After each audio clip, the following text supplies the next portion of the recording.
Russell Wilson, since everybody loves him. He's one of your favorite quarterbacks. Yes. Remember when people were doubting Tomlin going to Wilson from field? Oh, everybody. Big Ben, everybody was. Russell Wilson, 10 touchdowns, 3 interceptions. The Steelers are 5-1 since the move. Here's Tomlin on his quarterback. I don't know. He's a football guy, He loves football. He likes to work. I think that if you had that general approach, this is probably an easy train to get on because that's my tenor. That's our tenor. We love football. We like to work at it. Have you seen the new HBO Hard Knocks with Tomlin? I have not. No. Do I need to? I didn't see it last night. The staff said this morning Tomlin comes across as very strong, very well equipped, really impressive. Because he's running the show, which we talked about. You and I both talked about. Russ doesn't have to be a savior. Russ just has to fit into this really good program. In Denver, Russ is like, hey, save us. And it didn't work. I mean, Aaron Rodgers' Jets, save us. It doesn't work. Stafford wasn't asked to save the franchise. They just been to a Super Bowl. Brady goes to Tampa. He was asked to elevate a team that was 500 with Jameis Winston throwing 30 picks. So what's interesting is Russ goes to this place that drafts, develops. It's tough. They win. They go to the playoffs. And he's like, hey, can you just elevate the offense? And apparently the HBO show, Tomlin's very formidable in it. Not a surprise. So have we said enough good stuff about Russ? Can I question? No, why you don't like? Okay. No, I don't. It's not that I don't like him. Remember, people said I look a little like Russell Wilson. I don't. Whatever. Colin, this is a 6-game sample size. 6. Okay. If you remember last year, Joe Flacco came off the sofa. He was raking leaves with his kids. Then he was starting like 3 weeks later. All right. And he went on fire, and the Browns were excellent down the stretch. And everybody got excited about Flacco. We know what he is. Is this just a small sample size of Russ cooking, right? Right. And he's going to come back down to earth here later in the season. Do you believe that? No. I think Russell is much closer to his prime than Flacco was. And I don't think Russell's in his prime, but I think Russell is 79%, 81% of his prime. Aaron Rodgers is about 38% of his prime. Flacco is about 28%. Russ is closer to 75% of his prime. He's not quite as elusive. I still think he throws the exact same velocity and accuracy he's always thrown. He was closer to Kyler Murray 7 years ago. He's not quite as elusive, but he still moves well. And I think he also is a off-season grinder, so he's aging, I think, gracefully. If you take out the Hackett year and you go Seattle, Sean Payton, Denver to this, he's a 100 passer rating guy. That's what he is. I mean, listen, that's one data point, passer rating. It's kind of the big one. Is it? Listen, again, Russ has been excellent. There's no denying it. In school, how do you go from being total garbage 2 years ago with Hackett? Well, because Hackett doesn't know what he's doing. I mean, he got demoted as a coordinator in New York. It's fair. And then last year, he put up pretty good stats with Peyton.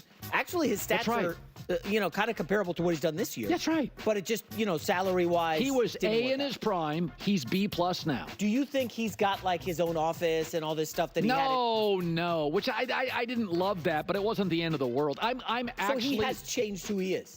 Well, it's not that he's changed. When he went to Denver, he was viewed as a little bit of the savior, and I think they overindulged him. I don't think it means he can't be humble and grateful. It just happens. I've seen it in my business, any business. They coddled him for a year, and then Sean came in and said, "This is nonsense. Hang out with the players." And that didn't. But by the way, he did. He and Peyton were never going to work because they're both offensive guys with a worldview of offense. Tomlin and Pete Carroll can work. They're defensive guys, and they're going to let Russ do his thing. Whereas Peyton's has a strong view of offense, and this is how he views it. So that's why Bo Nix as a rookie comes in, and Sean's like, this is how you win at this level, and Bo Nix is like, yeah, okay, coach. Whereas Russ was established and had been to Super Bowls and had a little bit of a... Well, he also rubbed a lot of people the wrong way in Seattle. Come on, we heard... I know. Colin, when he was at rock bottom with Hackett, I admit. The stories were out there from all the former players. I get it. I'm not denying those. So... is it possible that someone can change to the level he's changed? Because I'm telling you right now, if they go pay him $40 million a year, is he going to turn into the old Russ who's like, hey, I don't want you guys to know where I live, but I'm having a party. Remember that story? We heard crazy. Okay. I can't. What are we talking about right now? I said this again. Why is this? Why is today right now? It must be really. I don't. Okay, let's hit the reset button here. Okay, because today in the football world has just been random nonsense gossip.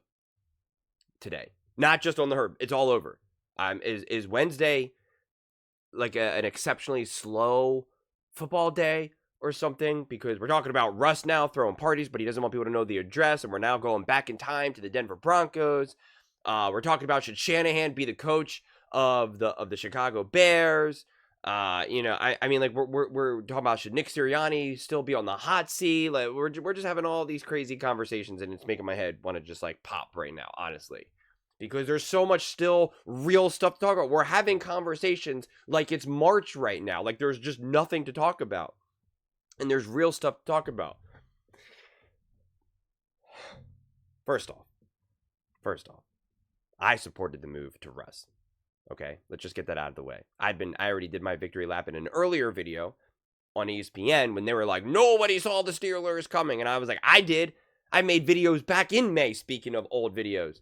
Back in May and July, saying that the Steelers can win the division. Looks like they're winning the division right now. I said, Russ will thrive with the Pittsburgh Steelers. Looks like he's thriving with the Pittsburgh Steelers. Look it up. And like I said, I already showed the videos in my previous video, and I won't do it again. I don't want to keep doing victory laps on the Pittsburgh Steelers here. So let's put that aside. That's number one. Number two. Okay, number two. The small sample size and comparing it to Joe Flacco. Guys, just because things happen to other players doesn't mean that it's going to happen to other players. We are so obsessed with trying to make sense by comparison that you have to know when to do it, okay? Comparing, when we're having conversations about, hey, this quarterback is actually doing pretty well, and this other quarterback's doing bad, and we say, well, actually, let's look at these numbers. Let's talk about it, and that's why people always freak out when people say, look at Purdy's numbers relative to Mahomes' numbers, Jalen Hurts to Mahomes, and Mahomes is always the main guy that everyone uses because he's considered to be the best quarterback in the NFL. That's why people aren't going to say, well, look at Daniel Jones's numbers to Brock Purdy's, because like, who wants to look at that? So those comparisons can make a lot of sense. But saying, hey, remember when Joe Flacco got hot and then he didn't, and the Browns then struggled in the playoffs? Can that happen to Russ? And it's like, I don't even understand. I'm not even so sure bringing that up even fundamentally matters. Like, it's like we're not even talking about in the same way. Different style quarterbacks playing for different teams with different offenses, asked to do different things with a different culture of a franchise. Like, I'm not even sure. And yeah, someone like a Joe Flacco was hanging on by a thread because he is an older quarterback. He is a very specific style quarterback. And not to mention, I know things kind of unraveled for the Browns, but like the Browns were a little bit more fool's gold than anything, whereas the Steelers are definitely way more proven this year. And again, saying like, oh, what has Russ been? Russ in Seattle was injured at the end. That's undeniable. It was his finger. And I remember watching that game live. He hit it on the helmet or whatever. His finger was jacked up. And then kind of had issues with that. Went to Denver. Had obviously issues with Hackett. We know coaches matter. I mean, like, that's the most obvious thing ever. Coaches matter. Weapons matter. Your O-line matters. Relationships matter. And now he's in Pittsburgh. And he found his home. He's playing great. Did Russ need to evolve and grow and mature? Yeah, he did. He obviously had some issues that he was rubbing on too many players the wrong way. And coaching staff, which still seems to be controversial for diehard Russ fans. But I absolutely believe that, Russ, did not do a good enough job connecting to other players, considering he is the quarterback and the leader of the franchise. And when you are playing for a team like the Seahawks or even the Broncos with Nathaniel Hackett and stuff like that, the quarterback is going to have a tremendous amount of focus and power. Whereas for the Pittsburgh Steelers, it is Mike Tomlin. Mike Tomlin is that dog. He is the undisputed alpha. So there are no lines drawn in the locker room. That is the advantage when you have a true, bona fide, ferocious, alpha male type head coach like a Mike Tomlin. And there's no question that Russell Wilson falls in line in that environment because you don't have a choice. So even if they pay him $40 million, it's not like Russ is going to be like, hey, look at me. Because Mike Tomlin will be like, nah, bro.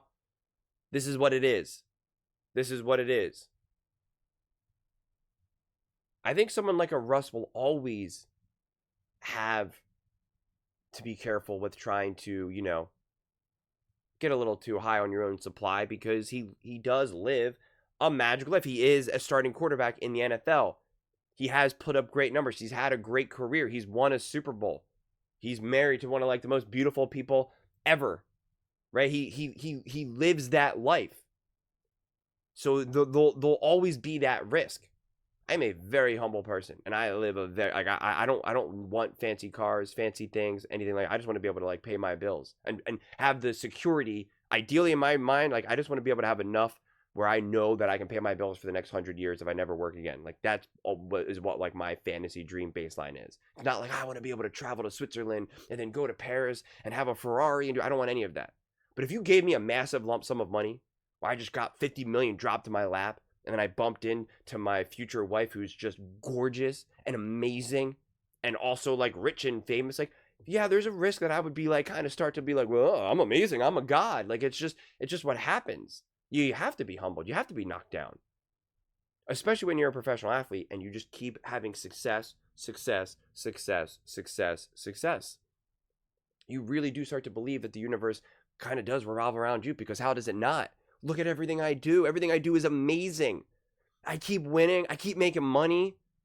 People want me. Like, of course I'm a god. How am I not? I don't see any of you other people doing it. And so you have to be humbled. You have to be humbled. And so yeah, Russell Wilson was humbled. And I'm going to have the confidence that he's learned those lessons and that even know that he's starting to win now and found a home with Pittsburgh and will probably get more than $1 million contract moving forward. I think within the culture of the Pittsburgh Steelers, with Mike Tomlin, with the lessons that he learned, he'll be okay. So it's just a weird conversation to have of like, well, will he run back into problems? Or, is this too small of a sample size? I don't understand. If Russ was just a completely random player, then yeah, we could say maybe this is too small of a sample size. If Russ was like a great player and then crashed and burned for like 4 years and was just awful, and it was like, oh my God, what happened to this guy? Right? He got injured or something and he came back and we're like, is he the same? And he just struggled for like 3-4 years. And then he randomly started having this year. Then we could say, all right, hopefully he can maintain this. I don't know. We did see for the last 3-4 years, even when he was healthy, he did not look the same. And he had a good coach and a good offense and this and that. And he just can't make that throw anymore. His arm doesn't have it, his legs. But like that wasn't the case. You have to really trace the steps back. So there's really no reason to doubt what we're seeing. Now, the big thing is if anything, is that the offense still needs to know how to run this offense and how to execute properly and to still continue to run this offense how it optimizes it and not do a thing where it's like, hey, Russ is playing great. He's rolling the clock back. Let's put more on his plate now. Like, that's the stuff that you don't do. That's when you run into some trouble. That's when you see Lamar Jackson really taking a step up in his ability to throw the ball. And they're like, all right, let's have him throw even more. And it's like, that's probably not the path forward for him. Giving him more complex passing options may not be the path forward for him. Which is even why he's like, my mama told me to run more. I'm going to run more now. He's like, I'm mad. I'm trying to do too much. I got to get back to my roots. And that may or may not be the right move. But it's, to a degree, you can make that argument. So this is where it's like, keep this offense exactly how it's been going, the way how you know how to maximize it. Put some on Russ's plate and let him do some of the magical stuff that he needs to do, some of his amazing deep balls, his moon balls, and do that. Don't rely on that drive after drive after drive after drive after drive. still treat it how you've been treating it. And that, again, and that to me is more on coaching and culture than on Russ. Unless Russ starts to be like, I could do this all myself, and he starts trying to do off-script stuff all the time, then that's a problem. I don't see that happening right now. I don't.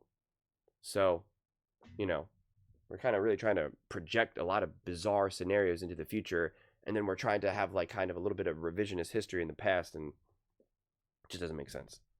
But those are just my thoughts. I'd absolutely love to hear yours. What do you guys all think about the Pittsburgh Steelers and Russ? Is this just a limited sample size? Let me know in the comments below. I read every single comment, so whether you agree with me or disagree with me, either way, let's get in some discussions. Let's get in some fights, but ultimately, let's just have some fun. And please do consider subscribing. We're building an amazing community here. I absolutely love to see you part of it. As I lose my camera, I want to build something that we all genuinely feel connected to, something that we're really excited to be part of, and I think we're well on our way to doing it. And please don't forget to give this video a thumbs up, as it really does help, and we're back with the visibility and the algorithm. Thank you so much. See you next time.